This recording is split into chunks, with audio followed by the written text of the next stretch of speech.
राज्याभिषेक, इस रथ को लेकर और अभी तक आप अपनी कवरेज को लेकर एक क्विक कमेंट दें।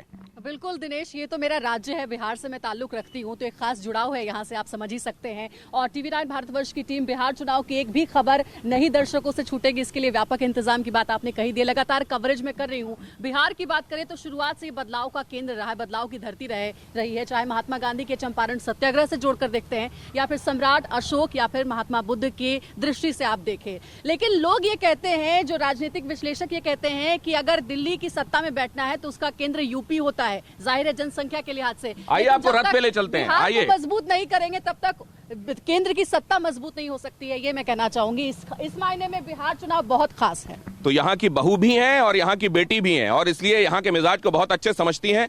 कई अहम प्रोग्राम्स जो आप इस वक्त टीवी9 भारतवर्ष पर बिहार इलेक्शन कवरेज के देख रहे हैं, अंजलि उनकी सूत्रधार हैं और रुपेश, जैसा मैंने आपको बताया, इनके आप अपनी हथेली को जितनी आसानी से देख सकते हैं उतनी आसानी से रुपेश यहाँ की सियासत को देख सकते हैं। इस रथ पर चढ़ते हुए जरा हमें बताएं आप रुपेश कि यहाँ पर असल में अभी तक आप क्या देख रहे हैं और आने वाले जो दिन बचे हुए हैं 10 तारीख से पहले क्या कुछ हो सकता है। चलिए तो रथ पर चढ़ते हैं। और जैसा कि इस बिहार की धरती का लाल रामधारी सिंह दिनकर ने लिखा था कि रथ चली परस्पर बात चली, समदम की टेढ़ी घात चली। तो राजनीति की जो टेढ़ी घात चल रही है उस पर भी हम चर्चा करेंगे। आइए पहले आप इस पर आसीन होइए और रथ पे आसीन होइए दिनेश, और उसके बाद और अगर आप समझते हैं कि रथ पर चढ़ना बहुत आसान होता है तो ऐसा कतई नहीं। आप जितनी आसानी से कार में बैठ जाते हैं उतना आसान ये नहीं होता, लेकिन रथ फिर रथ होता है। और इस वक्त हम अब रथारूढ़ हैं और जैसा मैंने आपको बताया, पहले जो राजा होते थे वो सम्राट बनने के लिए जो अश्वमेध यज्ञ करते थे, जिसमें चक्रवर्ती सम्राट बनने की जो शर्त होती थी वो ये कि जब उनका घोड़ा छूटे, आइए आप यहाँ पर सोशल डिस्टेंसिंग का थोड़ा ख्याल रखिएगा, उसको जब सम्राट बनने की दिशा में आगे बढ़ना होता था राजा को, तो अपना अश्वमेध का घोड़ा छोड़ा करता था। इसको अश्वमेध यज्ञ कहते थे।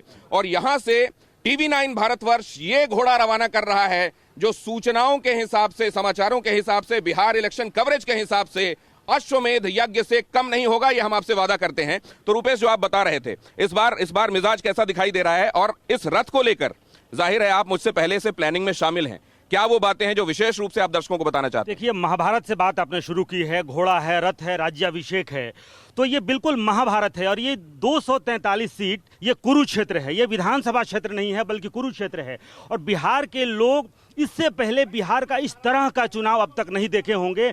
और किसी टीवी चैनल पर, जो टीवी9 भारतवर्ष जिस जबरदस्त और जिस दिलचस्प अंदाज में, बस आप रिमोट पे हाथ रखिए और समझिए बिहार की राजनीति की नब्ज पे आपने हाथ रख लिया है। और चुनाव शुरू होने के पहले इतने दल, इतने गठबंधन, इतने मुख्यमंत्री पद के उम्मीदवारों को आज तक बिहार की राजनीति ने, किसी चुनाव ने नहीं देखा होगा। जब से चुनाव हो रहा है बिहार में, इतना जबरदस्त मुकाबला और दिलचस्प मुकाबला। शुरू में ही आप देख लीजिए, लोजपा कहाँ थी, अभी कहाँ है? जीतन राम मांझी कहाँ थे, अभी कहाँ हैं? रालोसपा उपेंद्र कुशवाहा कहाँ थे, अब कहाँ हैं? वीआईपी के जो सहनी है मुकेश सहनी, वो पहले कहाँ थे?